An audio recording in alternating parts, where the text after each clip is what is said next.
L'Agence mondiale antidopage est en première ligne dans la lutte contre le dopage dans le sport. Elle définit les règles et procédures, teste les athlètes et actualise la liste de substances illicites.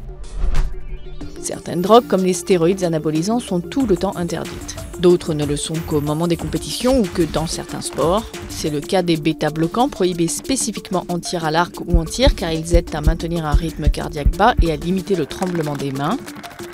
Le dopage sanguin est l'un des moyens les plus efficaces d'améliorer les performances et l'endurance. Il est très répandu dans le cyclisme professionnel. Certaines techniques, prendre de l'EPO qui stimule la production de globules rouges ou les transfusions sanguines, sont utilisées pour améliorer le transport d'oxygène. Quand plus d'oxygène parvient aux muscles, le sportif augmente son endurance et ses performances.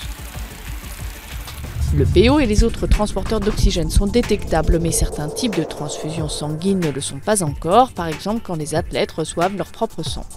Parmi les méthodes de dépistage figure le suivi de la masse d'hémoglobine des athlètes ou bien la recherche de traces de plastifiants composant des poches de stockage du sang.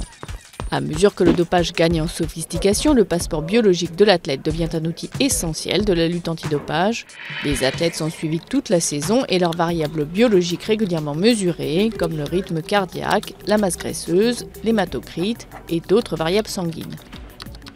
Des fluctuations brutales ne sont pas naturelles et révèlent l'usage probable de produits illicites.